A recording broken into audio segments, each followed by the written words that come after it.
This is week 6 of the Enlightened Changemaker series, and tonight our amazing guest is Vicki O'Connor. Vicki founded and created the business SevenLadies Empowerment. Her passion is to help women who have been there and done everything for everyone else most of their adult life, transform their life from an endurance race into their bliss, to be everything for themselves and their passions.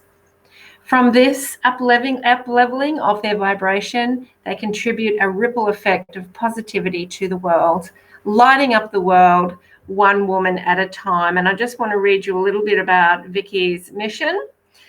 I want women to know that they are not broken and do not need fixing. They are perfectly okay just the way they are.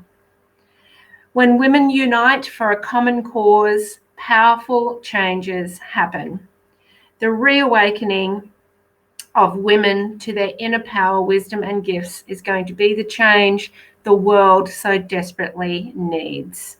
SevenLadies makes the world a better place for women, and Vicki believes that every woman is capable of achieving incredible things, but you don't need to do it alone. At SevenLadies, we believe that your voice matters and every idea counts. So it is my absolute great pleasure and honour to welcome Vicki to the show. Welcome, welcome, welcome. Thank you very much. Thank you, Trish, for having me. And it's a pleasure to be here. Oh, thank you. Thank you. So I want to talk about SevenLadies, but let's start at the beginning, Vicki. Tell us your story and how you ended up, empowering other women. What's your journey been? Well, when I look back on it, my whole life has been, leading up to this, to creating SevenLadies. I basically grew up with a very, very chauvinistic father, and I'm one of 3 girls. So, and obviously my mum, and I just watched. With absolute, it's horror, but anger, growing anger at the way my mum was treated, at the way the 3 of us were treated. For some, reason, just because we were girls, we were second-class citizens. There was something inherently wrong with us in the way we were treated within the family and in what I saw around. In the women in my friends' mums, fabulously capable, wonderful women, but they weren't valued. They were just housewives. They had no more function other than to have children and serve the family, and it just incensed me. I didn't realise it at the time that that was the reason for my anger, but I just, looking back, that's what really, I suppose, was the catalyst for it. And to give you some examples, when my mum was actually out somewhere on a Saturday afternoon, and I don't know where my other 2 sisters was, my younger sister probably too young, my older sister, I don't know where she was, I had to make my dad's lunch because mum wasn't home. And I remember, and my dad was a bit scary when, you didn't really stand up to him because it could have been, not good. And I actually, it was either then or when the other time that he made me iron his shirt. I know at one stage, one of those incidents, I said to him, "Do it yourself." I must have blocked it out what had happened because I can't imagine it went well. But I thought, why? Because I'm a girl, do I have to get your lunch? You've got arms and legs. You're capable. Why?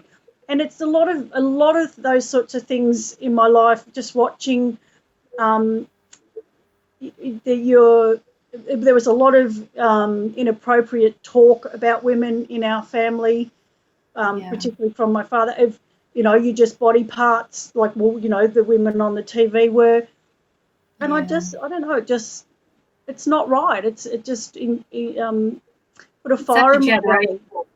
It's such a generational thing, isn't it, really? Absolutely. And, Yeah, absolutely. you know, and you are obviously, you know, born at that particular time with that awareness to change things, not just for you, but for other women, because that kind of obedience still happens in some cultures and in some homes, but it's a generational thing. And so your dad would have learnt it from his dad, who would have learnt it from his dad, and it goes on. But, you know, being observant to it and actually witnessing it when other people around you weren't shows, you know, you have this has been your purpose this lifetime. Yes, exactly. And it's no mistake that I was born to a chauvinistic father. Absolutely no mistake at all.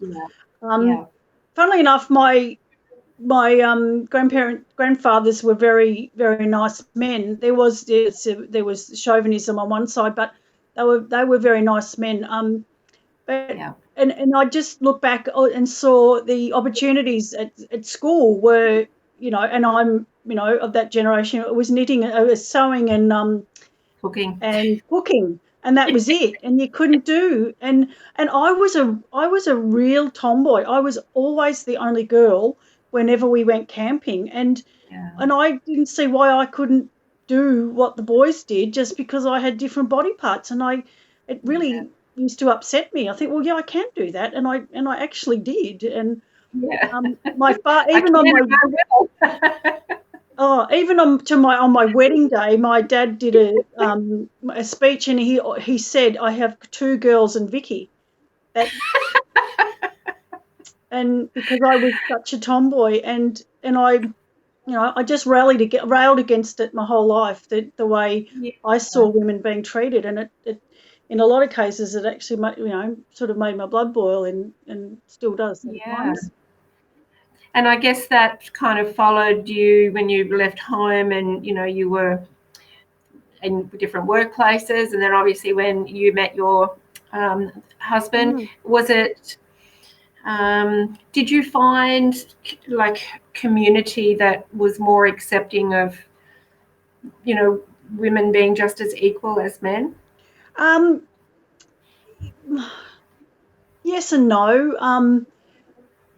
The women that when I first got married, they were there was still you've got to go home and make the man's tea, and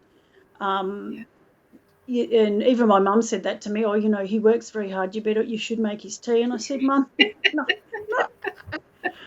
I work hard too. And my husband is not like that. He's exactly the opposite to my father. So I'm very lucky. But yeah, I still see it. I still see the women, my friends, because I've moved from Melbourne and I now live in country Victoria and have been here for quite some time.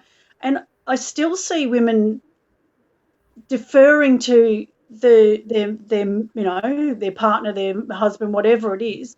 And to the point where one of my friends said her husband lets her go to the gym at lunchtime because they work in a business. And I thought, that kind of hits a bone in me as well, Vicki, when I hear people say, you know, oh yeah, I'm allowed to go and do this. Like, really? Yes, but I don't think it's sort of become, and I was talking to someone else about it, it's quite insidious, that kind of languaging. We don't even know it's happening. That you know, it's because we're sort of, you know, around that 50 mark, and we're sort of got a foot in the way it was, and then in the way it's becoming. You know, we're still in that age where we've got a lot of conditioning from growing up. So it's hard to recognise that you're actually in that conditioning and you're functioning in it until it's pointed out that actually, no, he doesn't let you go to the gym. You go to the gym if you damn well want to go to the gym. That, you know, that it's you don't even notice it when it's so ingrained and you've been told your whole life that that conditioning that we live under, that we don't even recognise. That's what I try. That's what I'm sort of think my superpower is, if you like, to point out that conditioning. And actually, you don't have to live like that. That's, you know, you are an autonomous being. You can do whatever you like. It's You a don't have to choice. defer to your partner or husband for permission to do Yeah. anything. And so this frustration around that and the choice that some women are making to remain in that subservient kind of mindset sometimes, right? That's led you to create SevenLadies. So tell us a little bit about that, how it came about, why is it SevenLadies, and how do you help people? Well, SevenLadies are myself and my two sisters and my mum. Okay. My mum's Yep. sister and her two daughters, who are my cousins. There's 7 of us. And Okay. we go away twice a year for girls' weekends, which is what it's it's great fun and everything. But when you look at it at a deeper level, we counsel one another. We talk about the real things in life. We laugh. We just be women together, and it was never intended that way. It was just a way for us to go and get rest from, because we all had little kids. But it's become a much bigger and deeper thing in that we are inherently there for each other. I know we're related, but I also have a group of women that I go away with here that I'm not related to, and we just be women without the external pressures of your life. And so that's the SevenLadies. And I don't know what, something happened when I turned 47, and I started to get these downloads of intuition, if you want to call it that, of these blogs and posts and information all about the empowering women, usually between the hours of midnight and 3 a.m., which got a little bit annoying. But I'd madly and I'd madly put things in my phone, or I get up and write them down. And I've got quite a thick folder of just stuff that I've written. And then over the probably last few years, I've just put it into a course that sort of starts at the, like, how did we get here? How did we get, and pointing out the conditioning and the, going back to the witch burning, that we have this cellular memory of not trusting ourselves and who we are, because you get killed at the cross, burned at the stake for it. So and SevenLadies came about because on those weekends we had a joke about, we should start a business called SevenLadies, but then I did. So I've put that information into a course, which I'm now rejigging. I have done a few talks, but my real passion is to do live workshops, which I have. I think got quite a good. It's the course sort of in a physical form, and I was supposed to do one last Saturday, but for obvious reasons it didn't happen. But that's my passion. I want to get the message out there that by empowering, that there is nothing wrong with you, but you, a woman filling herself up with her life force, whatever that is, and however she gets it, like doing her bliss, being full of self-belief, self-confidence, that raising her vibration in that way has a flow-on effect to others around her, and into the collective, which we all feel, which is actually a service to humanity by putting out the best quality energy that you can. But if you come in your sphere in life, if there are women there who just haven't got it in them to speak up for themselves at the moment, or they're not strong enough, they don't know how, they, just by being around them, they feel your energy and they just get a bit of a lift from that. Absolutely. And it is all on an energetic basis. And the more I'm learning, the more I believe that is absolutely what it's all about. And it applies to men too, but obviously I'm not a man, so I think it's probably for you also leads back to that longing where when you were growing up, of actually being able to express yourself in some way because you weren't really allowed to in that environment. So by going on these retreats with your family, because that's really what they are, aren't they? The weekends, they're like a retreat.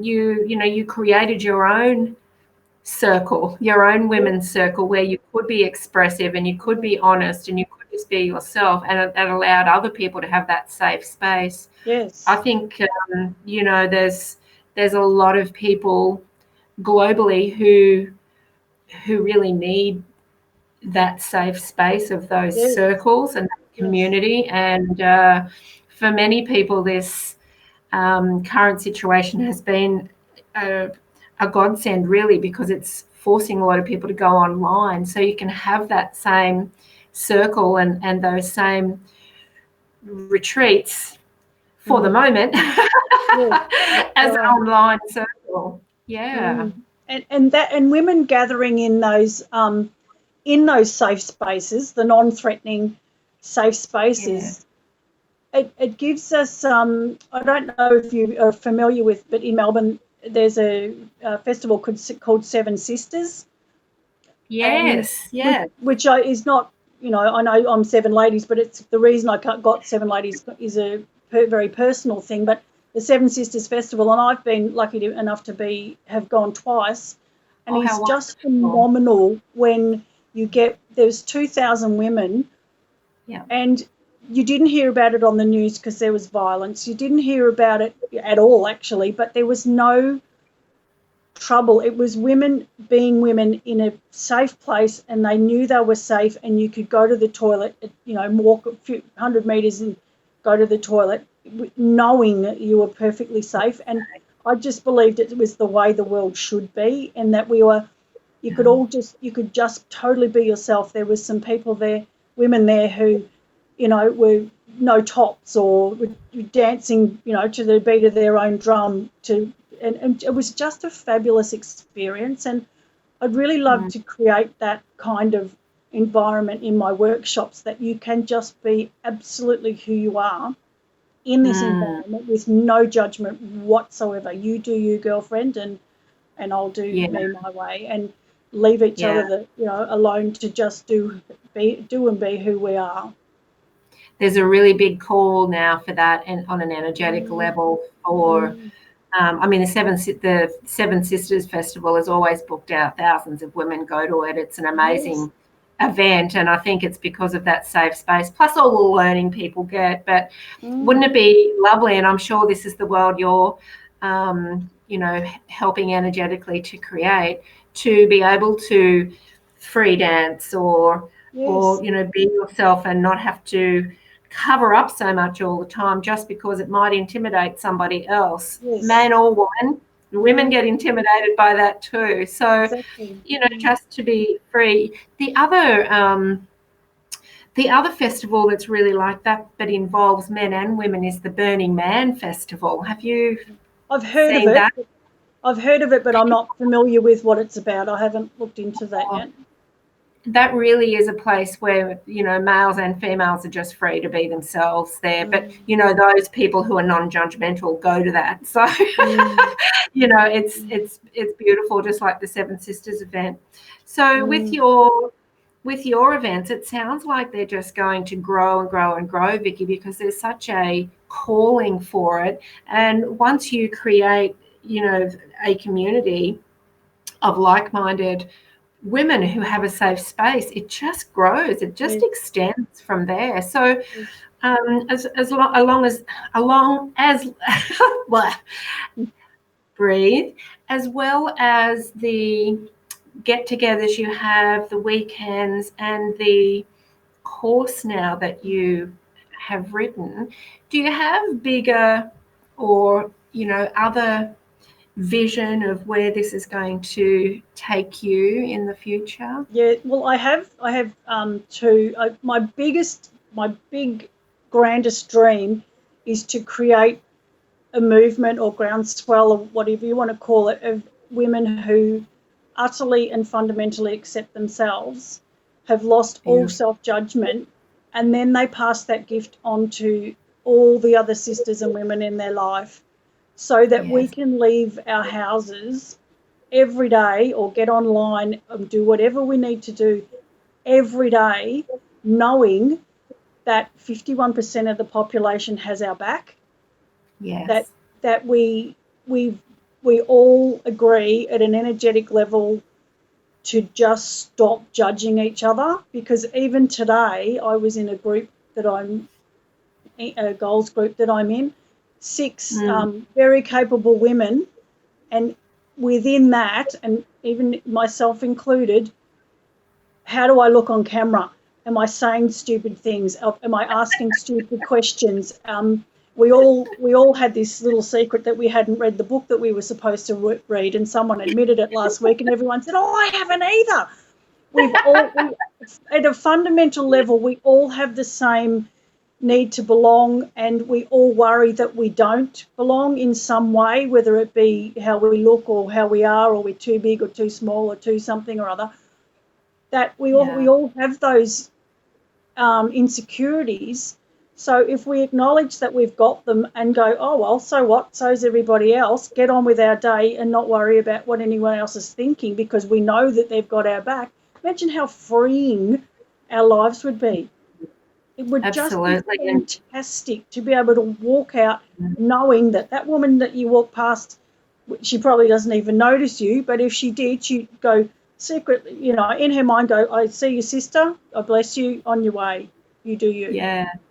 It's an interesting thing, isn't it, that when we think other people are judging us, they're actually judging themselves. And so Yes. is that something, you know, if we're feeling judged and criticized, it's usually our own judgment. Is that something that you teach also in your program and work on, like from the inside of Yep. people to allow them to love themselves as they are? Yes, yes. That, and there's a meditation that I do to there's 2 that I do in the workshops. One for the self, to let go of all the angst and the judgments that you put on yourself, and then pardon me, later on in the workshop, one for all the women in the room, and then to expand that out to all the women in the world. Beautiful. And a bit of an energetic thing, but I also emphasise that when you do engage in negative self-talk, when you do berate yourself or tell yourself that you should be this or you shouldn't be that, and you just, every time you do that, you just literally throw away a piece of your energy out there, and you deplete yourself. And your life force is the only thing that you really have any control of. And by maintaining, you know, this energy field around us with the highest quality energy we can have, because we've accepted ourselves, because we value ourselves, because we are worthy, doesn't matter what we look like, we are just inherently worthy, then that filters out to everybody else, and everybody else feels it, and everybody else is lifted up by it, even if they don't know that at a conscious level, they still feel it. And it's the same if you start chipping away at yourself, I'm bad, I'm not right, I'm, you know, all these negative things, you're actually also putting that out there as well. So if people sort of look at me like I've got 2 heads when I say that, I say, but by accepting yourself and being utterly accepting of yourself, you're actually doing everybody else a favour, because what you put out there helps everybody else as well. Absolutely. And I just find it so fascinating with the human race that we know on an intellectual level that there is nobody like us. Yes. We are all unique characters, and yet we don't like that. We want to be like someone else, and criticize ourselves for not. And the other interesting thing I find is that most leaders are being themselves, and people are attracted to those leaders because they are being themselves.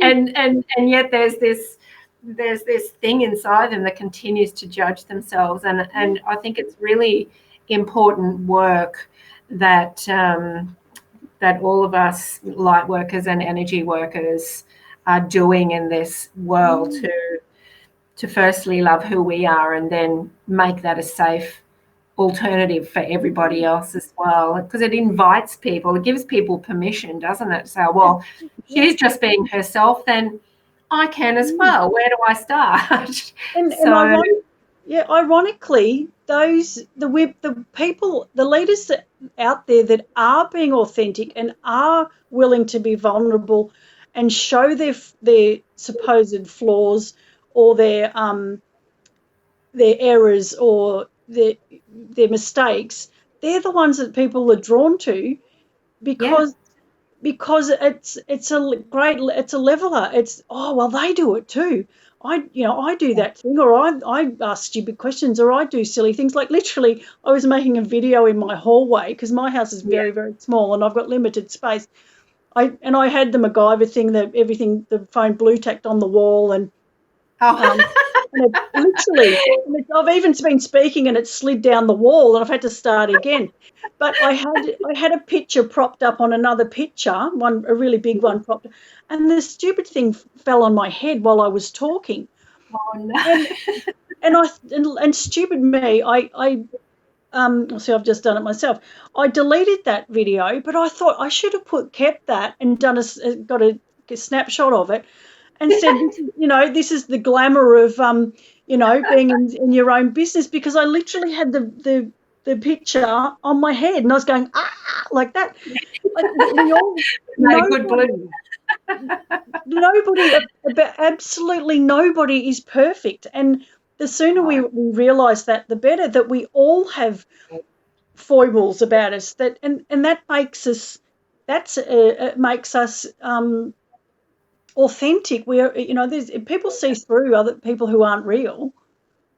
Oh, absolutely. And I remember when I started on this journey, because I've had businesses my whole life, but when I started on this particular journey 10 years ago, I was looking at people like my mentors online or the people that I was drawn to.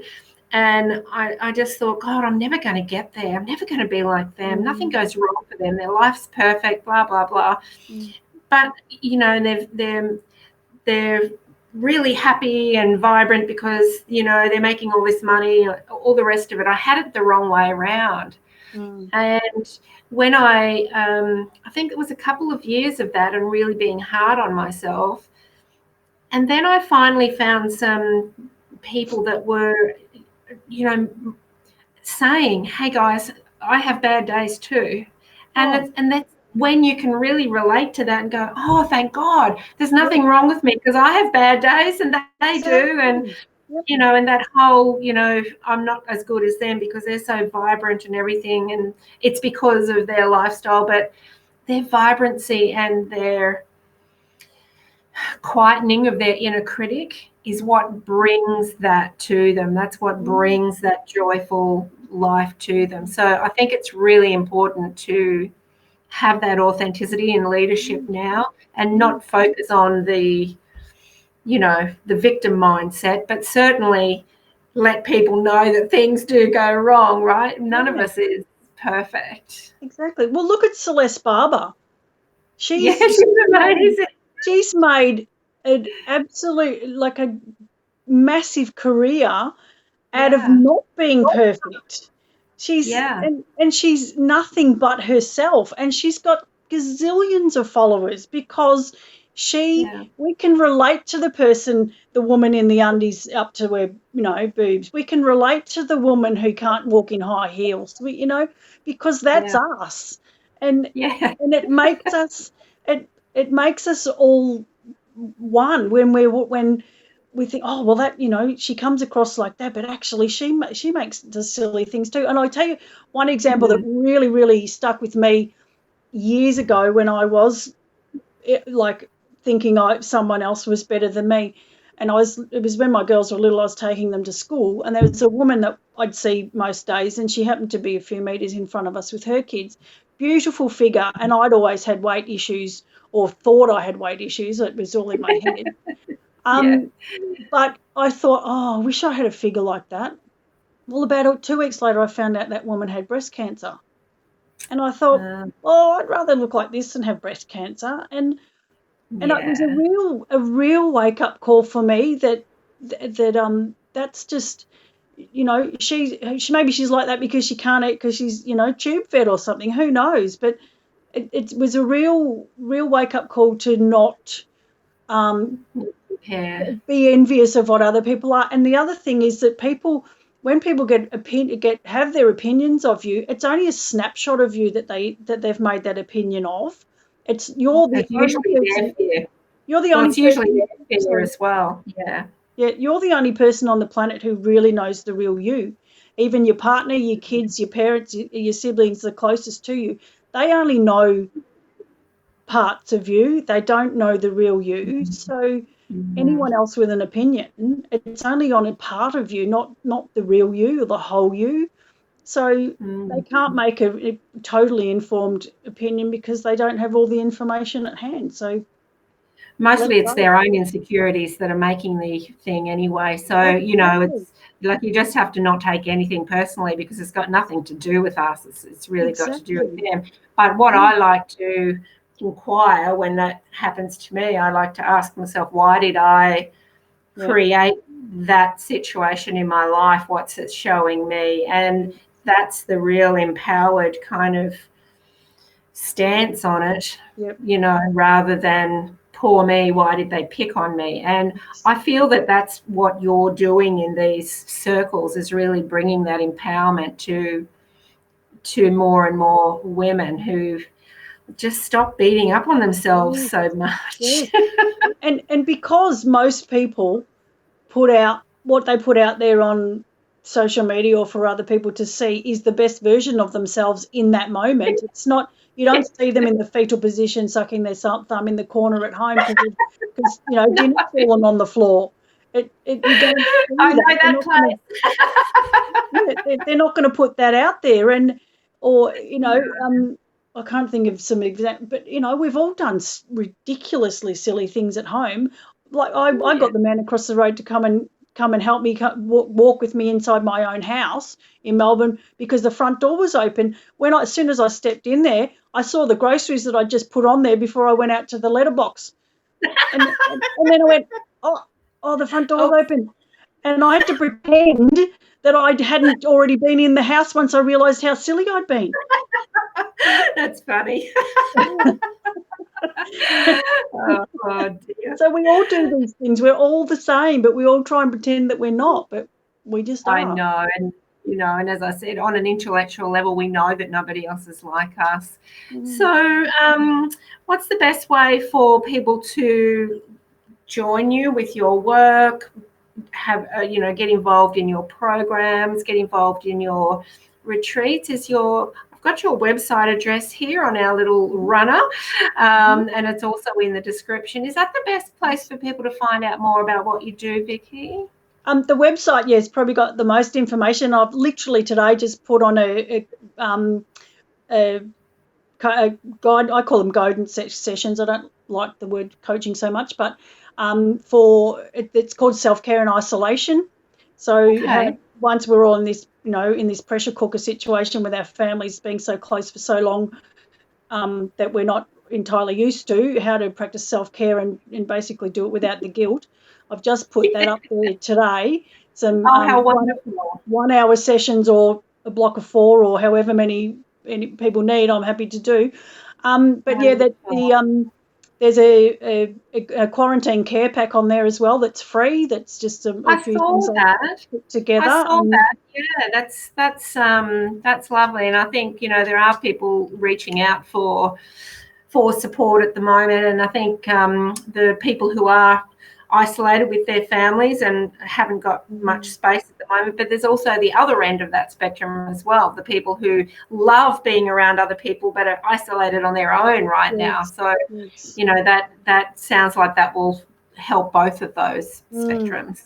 And then as I'm trying to create a movement of empowered women, lighting up the world one woman at a time, there's my Facebook group is SevenLadies Sisterhood, which is also you can get to from SevenLadies Empowerment as well. So the group I've been a little bit neglectful of because I haven't really known how to drive it, but I'm just getting that going again. Time to start.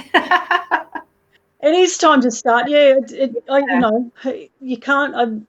I can't do it all at once, and I've got so many ideas. I just have to work. I actually work when I get the inspiration, and when I get the inspiration, it flows beautifully. When I try and force it, the technology doesn't work or something or other. So I really go with the flow of it. That's how they can get in contact. That's a great place for people to connect with you then on that group as well, because people are looking for, you know, online community now. Yeah. So excellent. All right. Well, I've got your website here, and what we'll do in the links is if you've got any questions for Vicki, please pop them in the comments, and she will get back to you and help you with that. And we'll also pop the Facebook group in there as well. Lovely. Thank you so much for coming on the show, Vicki. It's been a pleasure. Oh, and the other thing, this is week 6 of the Enlightened Changemaker series,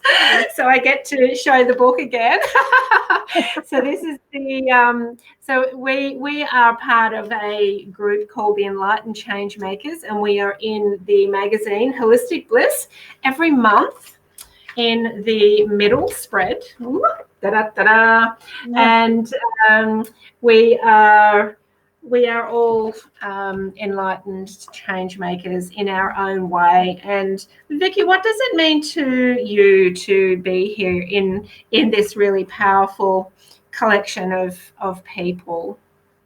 Oh, it actually excites me greatly to know that there's a lot of people doing a lot of work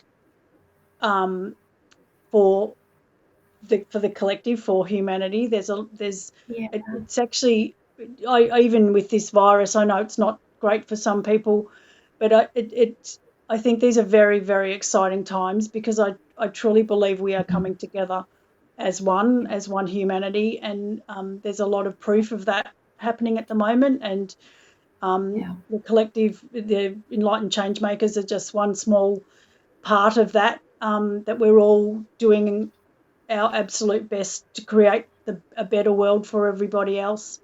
And absolutely. I find that so inspiring and uplifting when, if you look at, if you get, you know, it doesn't take much to tip into fear, but try and go in the other way and think, no, this is a great thing there's a lot of great things happening for humanity at the moment.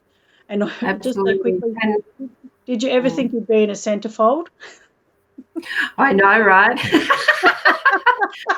The thing I really love about it is that we're all helping people with their self-worth and their empowerment, but we all do it in a different way.